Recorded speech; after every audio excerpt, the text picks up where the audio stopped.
What's up, y'all? It's your boy Big Slade.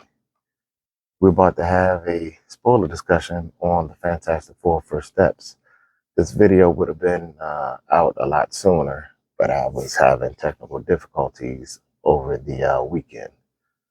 So we're going to get into it. For my returning subscribers, thank you for coming back. For my new subscribers, like, share, and subscribe. Hit the notification bell to be updated on more content. If you've seen this movie already, post your comments down below. Share your thoughts. What you like, what you didn't like, what you agree, what you didn't agree with. If you hadn't seen this movie already, refer yourself to my non-spoiler review. Go check the movie out for yourself. And I did like the movie. The movie is worth watching, especially on IMAX platform or Dolby. It's at your discretion. If you want to wait, you can watch the movie and make sense out of it for yourself. You ain't got to take a word for it.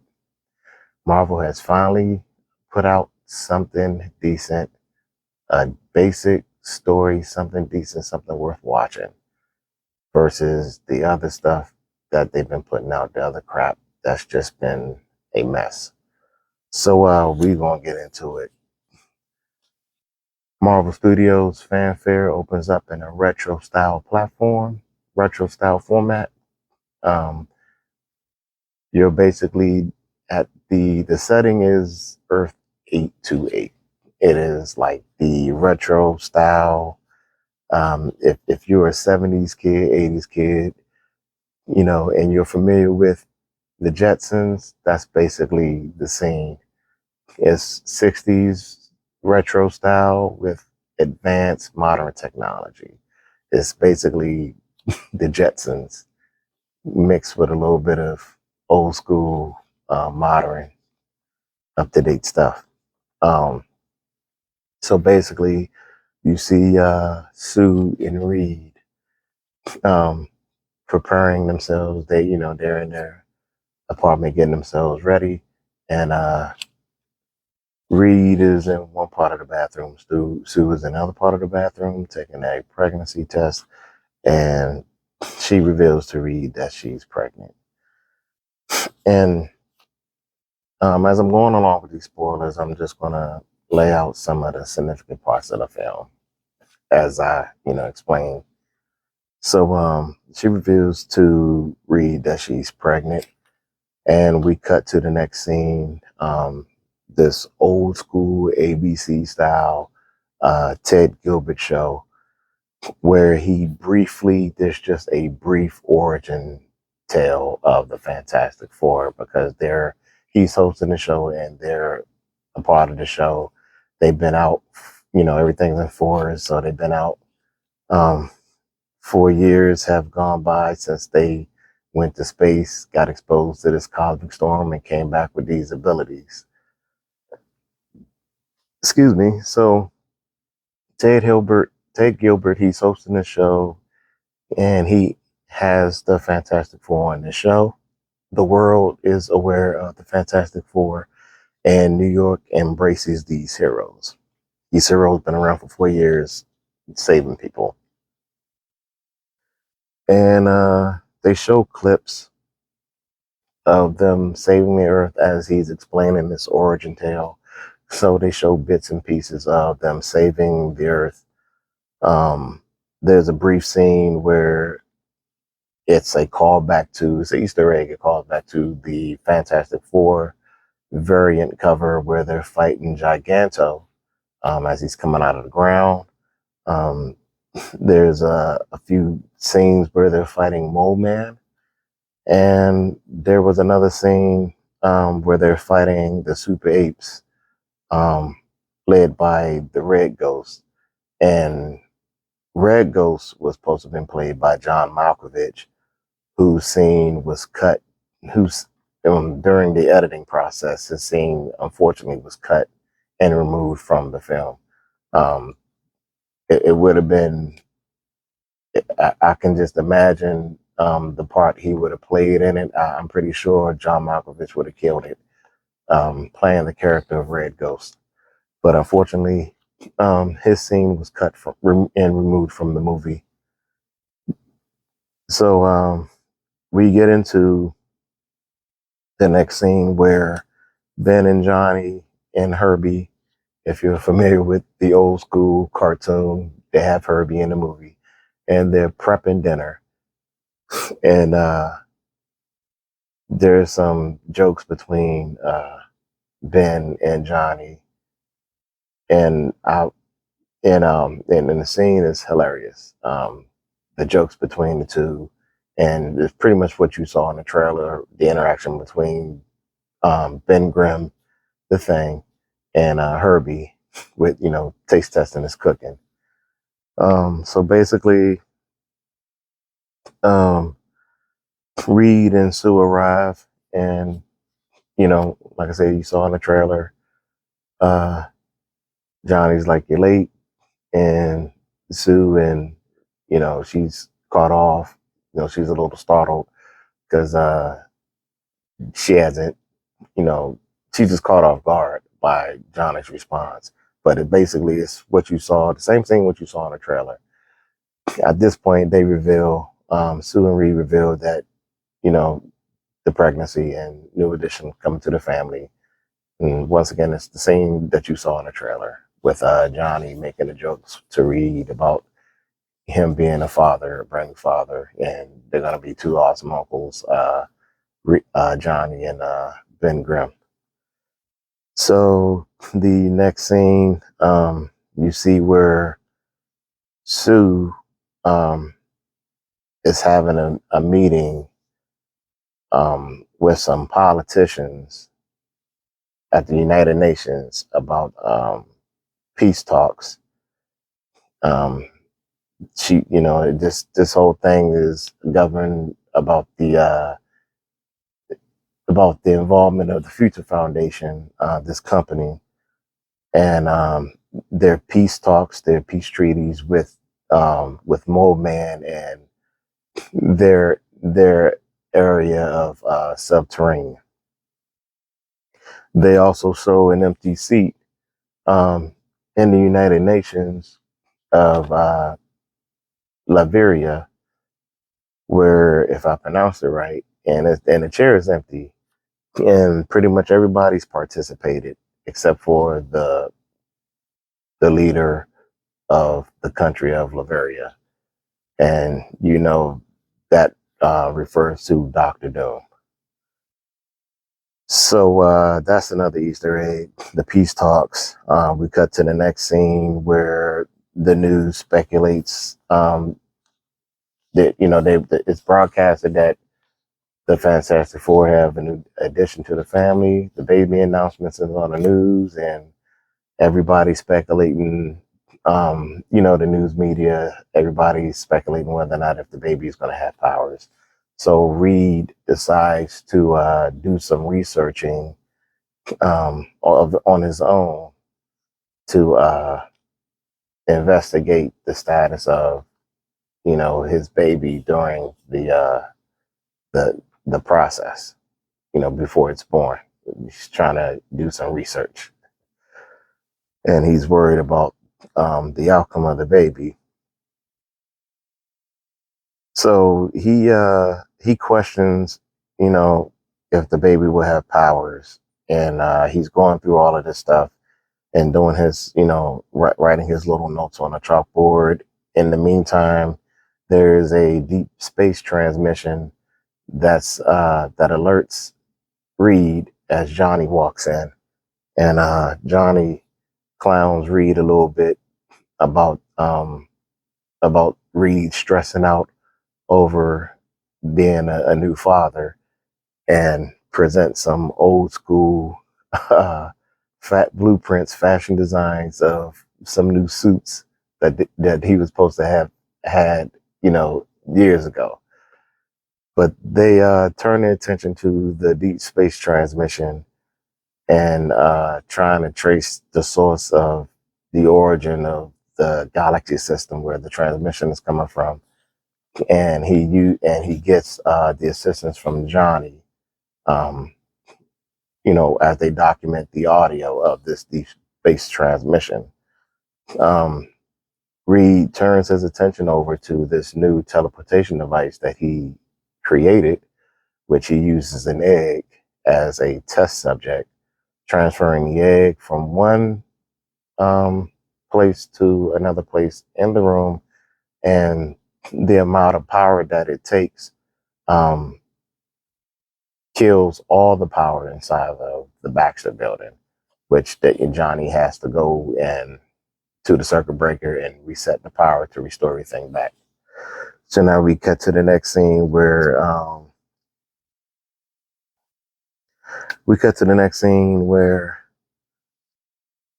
uh, Reed and Sue talk about the birth of the baby, and Reed expresses his concerns, and Sue lays down on this examination table, and she uses her powers to reveal her womb, where you can see the baby. It's a cool scene, and um, you get to share this experience with these two characters.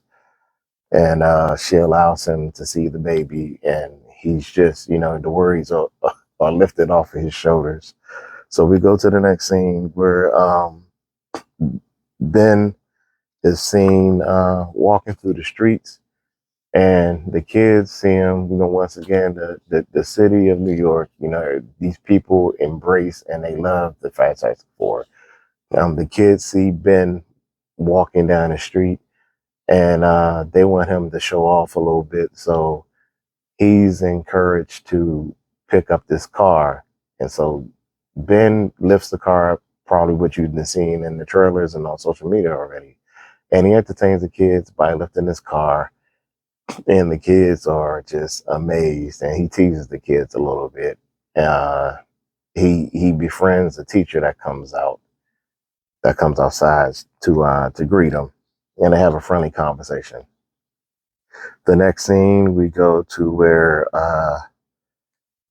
it's later on, and the team is prepping for their dinner meal, and there's the noise of sirens that alerts Johnny. So Reed lets the team know that he has all types of these crime city systems that are placed throughout the city, where the crime, especially where the crime is high, and he names a few of the villains from their Fantastic Four Rogues Gallery. He names 3 villains where he has these alert systems placed throughout the city, where the villains are, and other places where organized crime is being operated.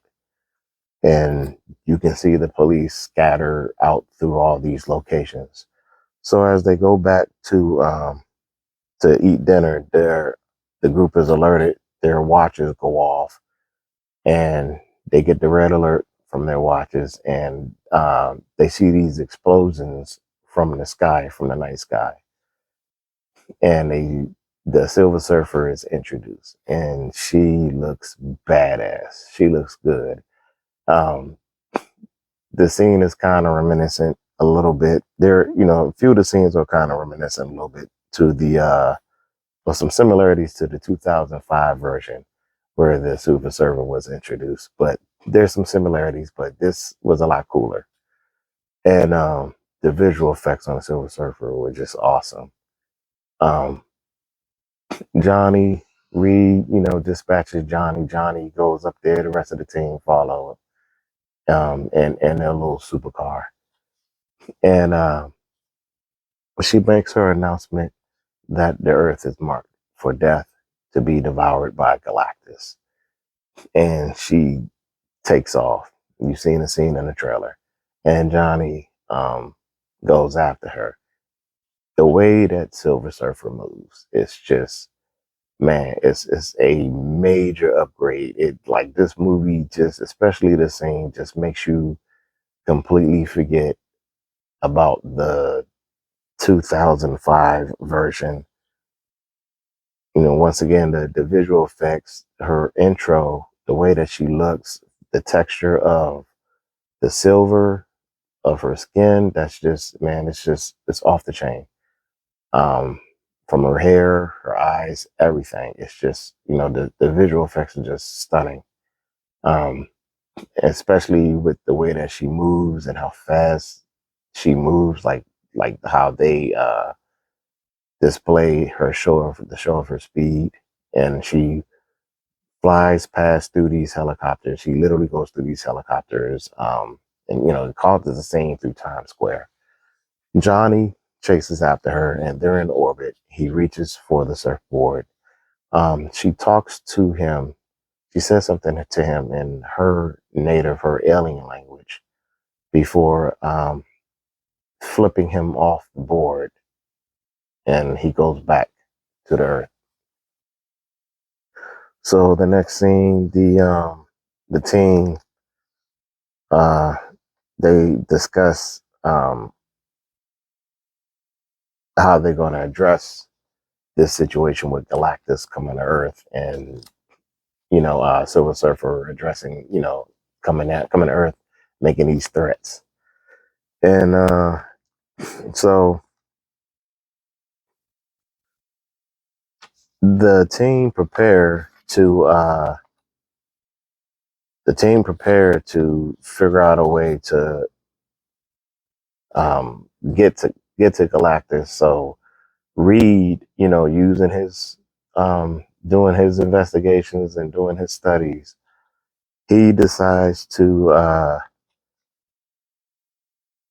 investigate how they can track down Galactus and find a way to get to him before he comes to Earth. So he goes through, um, he does his studies, his research, his investigation of all of these planets that have disappeared through these other solar systems, through these other galaxies, and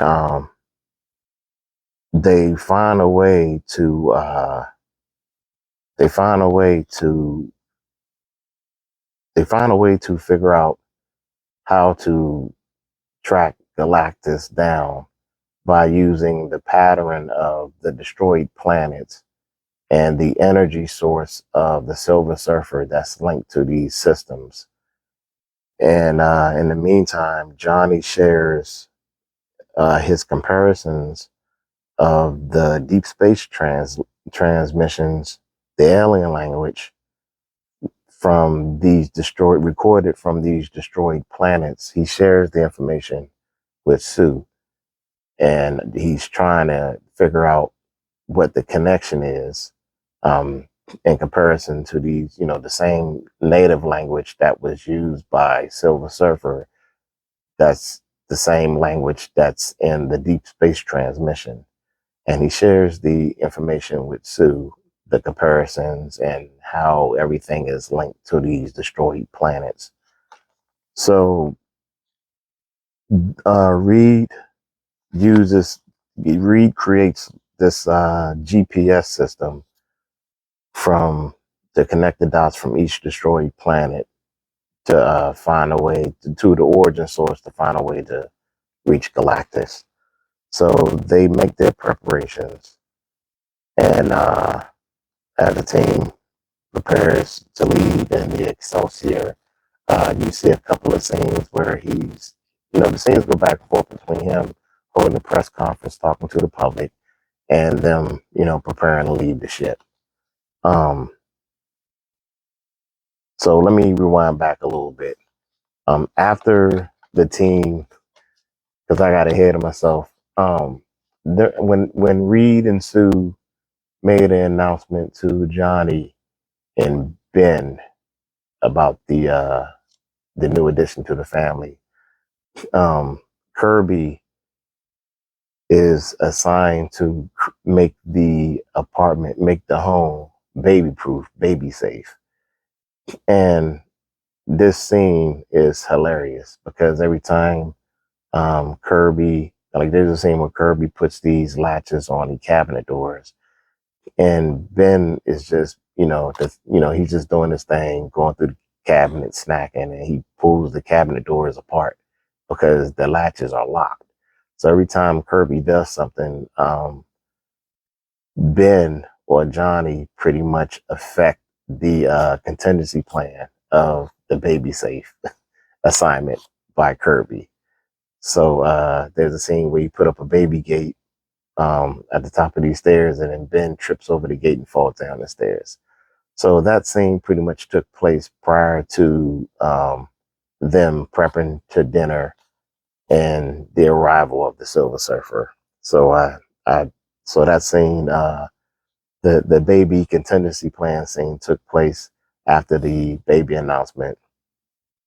Then we go into the scene where just before they go to dinner, Reed tells the team he's got these crime watch devices, these city alert devices placed throughout the city, and the arrival of the Silver Surfer. Now I'm gonna get everybody caught up. Now I'm gonna get y'all caught up. So they create this GPS to backtrack the energy source of the Silver Surfer, of this trail that she lays, and throughout the solar system of her travels. They get in the Excelsior, and they they make the adjustments of the rate of speed they need to travel, because she is fast. Like in seconds, she can go from one solar system to the next, and they calibrate the ship to match her speed so that they can go to, to backtrack her energy source, the way that she travels, her energy trail. They calibrate the spaceship to match her speed, and they go through these galaxies, they go through these solar systems, where they wind up into this one galaxy where they follow her trail, and it leads them to Galactus. And just as they arrive, Galactus is destroying this planet. You see how he devours this planet. It's like this if for all my folks that seen Transformers the movie, I think it was 84, 85, where you see Unicron devouring this planet. That is in that same manner, but in real life, right? Like the effects of it was just off the chain, and you see this planet get devoured. It's like it was just being sucked inside this this meat grinder, this big stupid ship.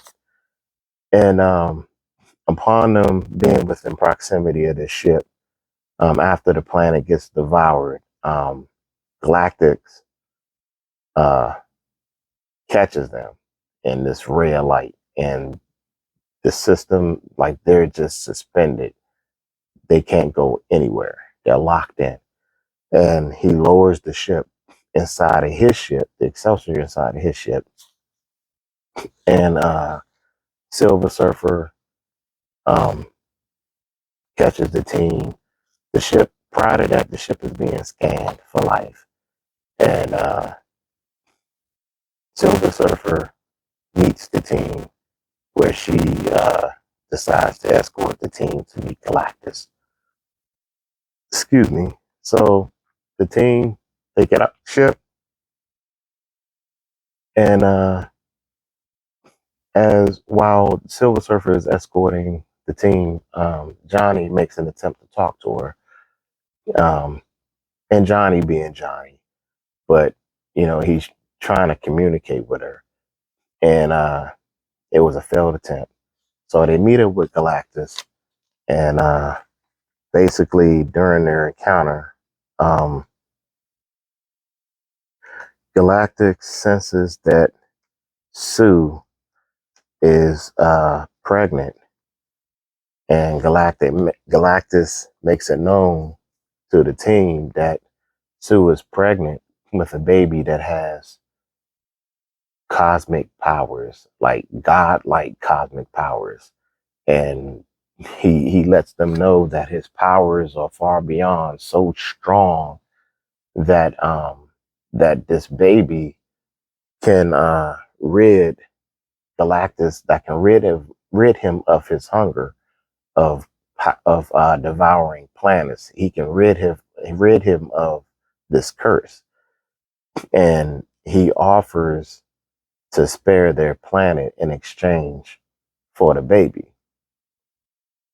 And of course, the team denies Galactus, and they race back to their ship and escape. Silver Surfer chases the team, and at the rate of speed that they're moving, Silver Surfer catches up with them. They decide to detour into this one portion of the galaxy where they use the vortex of this black hole to try to maneuver some way near the black hole to where they can the vortex can suck in the Silver Surfer to buy them some time to get away from her. And once they maneuver around this black hole, the vortex catches the Silver Surfer to buy them time, and she is stuck. Like she's just resisting against the force of this vortex, this force, this vacuum pulling her into this black hole. And pretty much the plan works. It buys them some time. They make it back to the Earth.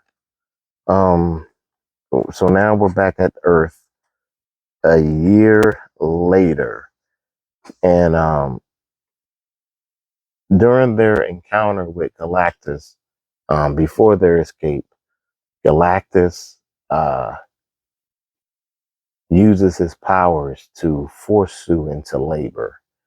And so during their escape back to Earth, and they manage to get away from the Silver Surfer, Sue gives birth.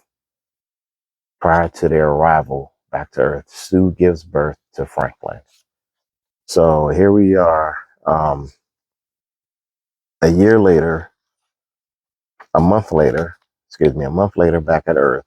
Uh, Reed shares, during the press conference, Reed shares his encounter with Galactus to the public. And he tells them that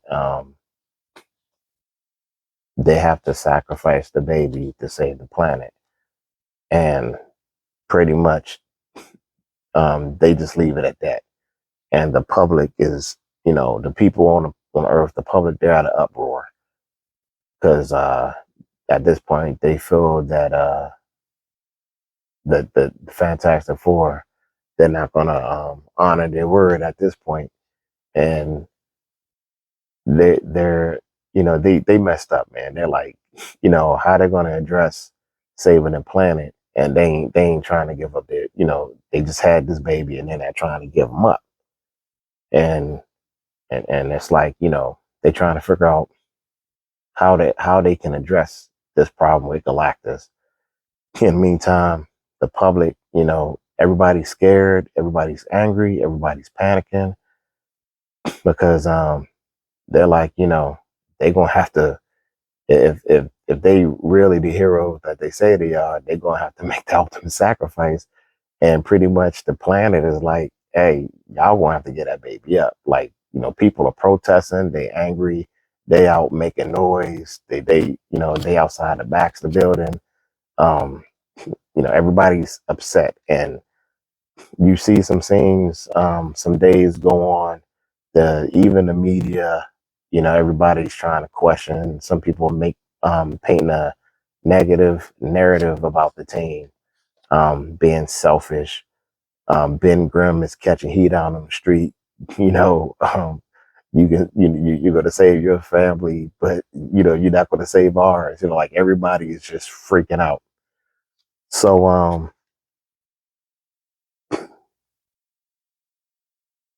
Reed is just worried, trying to figure out the team to have a discussion, and Sue is just um, she is like, she's got all bullseyes on Reed because Reed is like, maybe we should give up the baby, but she's just anticipating that he might make some type of selfish decision that's going to cost the team. And he doesn't know what to do. Like was already panicking about whether or not if he was going to be a good father, if he was going to be a good parent, having his moment. And he just had a baby, so now he's just like, he don't know what to do. They're trying to figure out how they're going to address this Galactus problem. Um, in the meanwhile, um, Johnny deciphers all the compared, you know, the transmissions, the deep space transmissions, and he discovers the connection after deciphering the alien language of the Silver Surfer, and he figures out what the message is, and he discovers that she's been present and she's been around all of these planets, witnessing these planets being devoured. So each of these planets, she's been there, talking to people, and even there's her having a conversation with a younger child in her alien language. He has all of these audio recorded messages, deep space transmission messages. And so he shares this information with the team. Um, the protesters are outside making noise, and Reed and Sue, uh, they going at it, and it's another emotional moment. Um, and you can kind of relate or understand, and it's a tough decision to make, but a real parent they're not gonna really make no sacrifice like that. And Sue was like telling Reed, whatever, whatever you gonna decide, um, you have to figure out something, because I'm not giving up Franklin. Like, and Reed he don't know what to think, he don't know what to do, but he's trying to figure out something. And in the meantime, she leaves with Franklin, and they go out to meet the protesters. And she makes a speech to the protesters that she basically tells them that she's not giving up Franklin, to sacrifice Franklin, but at the same time, she ain't gonna give up on them. She's not gonna give up on humanity. And she makes a speech about her experiences with family and experiencing loss, and she wins over the crowd. She wins everybody over, and at this point, she lets them know, look, we ain't gonna give up hope. We're not gonna give up on y'all. We're gonna figure out something. And so the team, they decide to create these teleport devices, these teleportation devices that Reed created, but they made large teleportation devices. So Reed comes up with an idea to teleport the Earth from their 828 solar system to another safe solar system where Galactus cannot reach the planet. And because the teleportation machine uses up so much power, they have to get agreements from all the world leaders around the globe, around the Earth, to be on the same page. And he creates these giant teleportation machines, and they're placed all around the globe in all of these countries. So he gets everybody on page, everybody on board, and the plan is to teleport the Earth to another solar system. And he gives everybody, he lets everybody in on what the plan is, and everybody has to be in communication, and the plan will work as long as everybody's in sync. And the thing is, once again, that the use of these teleportation devices drains so much energy, it drains so much power. So they needed the assistance of all the world leaders. They managed to create all of these gigantic teleportation pods, these platforms. around the globe in all of these countries, and they're all connected. Meanwhile, Galactus is making his way through these galaxies, through these solar systems to make his way to Earth. So, um, upon preparations to teleport the Earth from the solar system, um, the team is alerted from their computer that these teleportation platforms are being taken out by Silver Surfer, and she is moving fast. She's just flying around the Earth, just knocking these joints out one by one. And the last platform is in Times Square, New York. And before she can get to it, Johnny delays her from. He stops her from destroying the last teleportation platform, and he he talks to her in her native alien language, revealing her name to be Shalabel, and he plays one of the deep space transmission audio where where there's a discussion between her and her daughter. So Silver Surfer tells Johnny that she became a herald of Galactus to to save her daughter and to save her planet. So that's why she made that choice to be the herald of Galactus. And after playing these transmissions, it gets to her emotions because Johnny is trying to make an attempt to get her to help, or at least just stop the entire process altogether. And it gets to the point to where the audio transmissions, her voice, and the destruction, um, it gets to her emotions, and she just leaves. So now they have to figure out how they're going to address Galactus, because at this point, he's already in the solar system and he's about to approach Earth.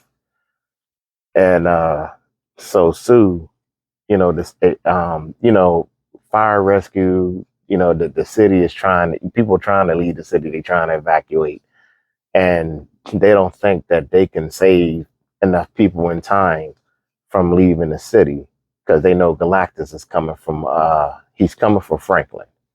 He wants the baby. And so Sue meets up with the Mole Man, and she tries to negotiate with him to see if people can go to the subterranean and be safe underground under the city of New York.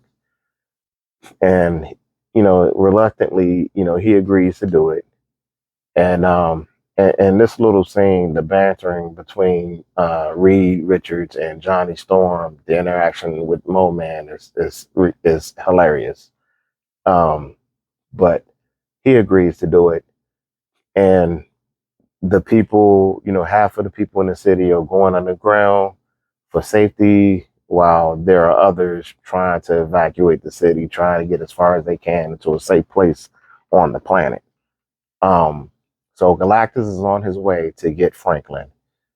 And you see there are some scenes where the team try to put up a fight to delay Galactus.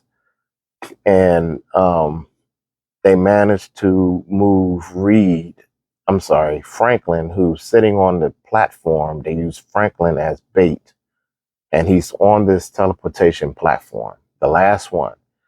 And they managed to move him from the platform and move him into the Baxter building to lower Galactus into the platform so that they can activate it and send him off into another galaxy somewhere.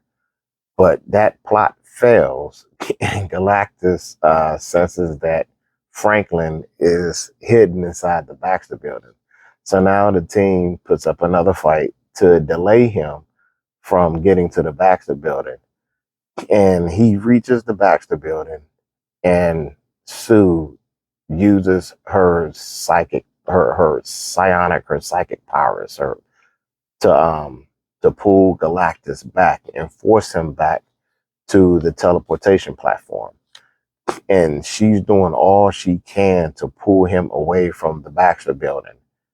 Um, so then Reed manages to save Franklin from Galactus, and during this encounter and this little fight, like he literally tries to pull Reed apart, and he is saved by Johnny, and the thing, he tries to collapse a few buildings to delay Galactus from getting within range. But Galactus reaches the Baxter building and he gets Franklin. Herbie is injured a little bit. And so at this point, Sue manages to, she's using all her powers. She's using her entire ability to slow Galactus down and draw him back to this platform. So again, Reed manages to save Franklin. And once Galactus is in range and he's on the platform, the platform is activated by the Thing and by Ben. And so now Johnny makes an attempt to deliver the final blow. And when you thought he was going to make the sacrifice to push Galactus into the portal, Johnny is stopped by the Silver Surfer. So she knocks Johnny out of the way and she goes forward, charging into Galactus, plunging into his chest, knocking him into the portal. And she sacrifices herself also, as she plunges into the Force, plunging into Galactus, and they both fall into the portal and the portal closes. Sue, at this point, she's exhausted and she overexerted herself, using up so much of her powers. Like she drained everything she had in her body, and she dies. And the family is surrounded by her, and Reed is just emotional. And Franklin brings her back to life. You see Franklin just reaching out to Mom, and her eyes, Sue's eyes glow, and she comes back to life.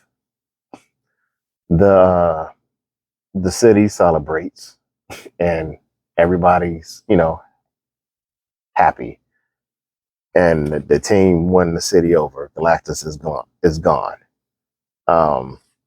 So now we get to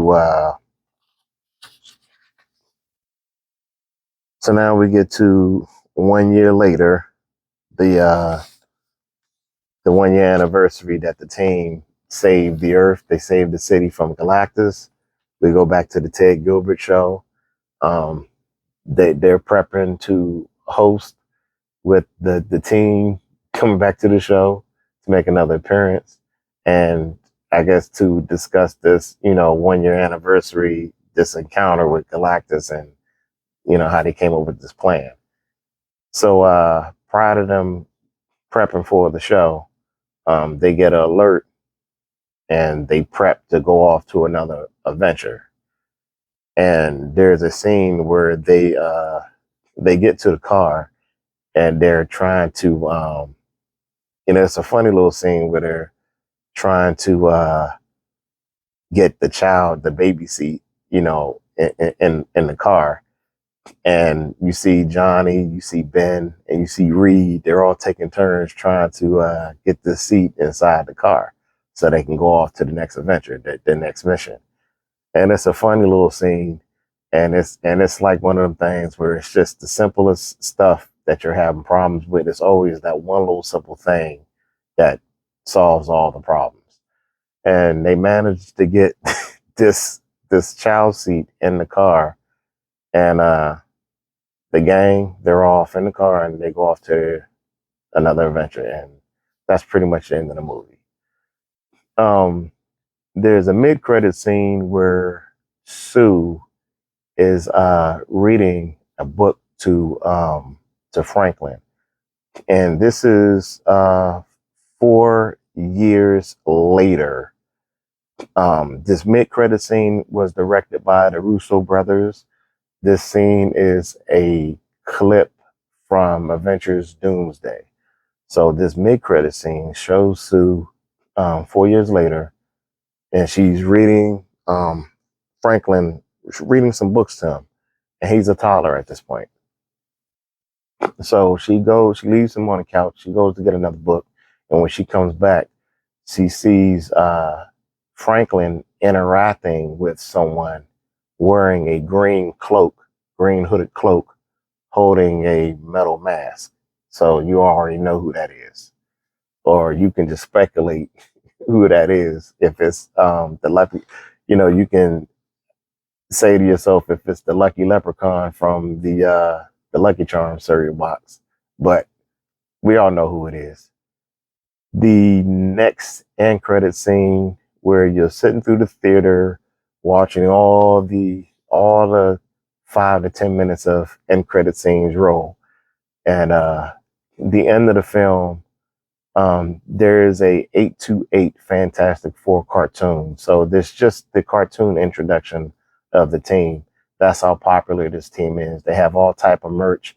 They have all type of comic books. They got toys, and they have their own cartoon. So you basically see the intro of this cartoon, and it's a callback to the cartoon that came out in the '60s, but it's the 828 version. It's the introduction, the cartoon, and that's pretty much it. That's the end of the movie. Um, Once again, this movie is off the chain. I enjoyed it. Um, and finally, Marvel finally came out with something that's way better than the last stuff that they've been putting out. Um, and I haven't enjoyed. I wish Thunderbolts was on the same page with a decent story, the flowing and you know. But I guess this goes back to writing, and these writers, this entire team that put this movie together, they did an awesome job, and and this is a much better product from Thunderbolts and all the other stuff that they've been putting across the Disney Plus platforms and the other TV shows as of late. Ironheart, Jesus. But anyway, man, that's it. Ladies and gents, share your thoughts if you saw this movie. Um, and if you enjoyed the spoilers, and I'm pretty sure there are other folks out there that put out their spoilers, might be a little consistent to what I had to present. You can share your comments down below, what you like, what you didn't like. We can talk about it. Um, like I said, what you agree, what you didn't agree with, and if you didn't see the movie and you made it this far, and based on the information that I provided, or if you watch other spoilers, and you make a decision to go watch this movie in the theaters, I hope you enjoy it. I got a feeling you will, but I hope you enjoy it. If you're to all my comic book fans, you will really get into this movie. You'll like it. Until next time, all my returning subscribers, thanks for coming back. Once again, my new subscribers, like, share, and subscribe. Hit the notification bell to be updated on more content. Until then, take care of yourselves. Peace.